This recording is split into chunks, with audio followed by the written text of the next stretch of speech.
ஒருத்தி எழுதிய புத்தகம் ஒன்று படித்தேன். அவளின் வாழ்க்கையை பற்றி எழுதிய நாள் குறிப்புகள்தான் அந்த பக்கங்கள். திருமணம் செய்து காதலிக்கப்பட்டு படிப்படியாய் உயர்ந்து குழந்தையும் ஈன்று சிட்டு குருவியாய் வாழ்ந்து இருக்கிறாள்.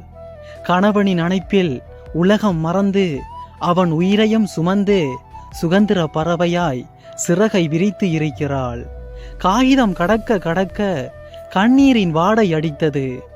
எழுதப்பட்ட கடைசி எழுத்திலெல்லாம் அவள் கண்ணீரால் எழுத்து கலங்கி இருந்தது.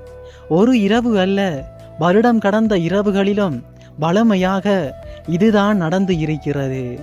கணவனின் மாற்றங்களும் கணவனின் காதலியான ஒருத்தியின் உரையாடல்களும் தடித்த எழுத்தில் பதிக்கப்பட்டிருந்தது. இன்னும் சுவாரஸ்யமாக பக்கங்கள் புரட்டினேன். அவள் கண்ணீரை காணவில்லை. அவள் கவலைகளை யாரோ ஒருவனிடம் சொல்லி புலம்பி இருக்கிறாள். மனதில் உள்ள பாரத்தையும் அவனிடம் இறக்கி வைத்திருக்கிறாள். கணவனின் காதலையும் கணவனின் துரோகத்தையும் இலகுவாய் கடந்து இருக்கிறாள். அந்த யாரோ ஒருவனால் இவள் நேசிக்கப்பட்டிருக்கிறாள். இவள் கவலைகளை மறப்பதற்கு அவன் வார்த்தைகளை தேடி இருக்கிறாள். அவன் யாரென்று ஒருபோதும் இவள் கூறவில்லை. இன்னமும் எழுதி கொண்டுதான் இருக்கிறாள். முடியாத பக்கத்தில் நிறைவே பெறாத கவிதைகளைப் போல வாழ்க்கையை கடந்து கொண்டுதான் இருக்கிறாள்.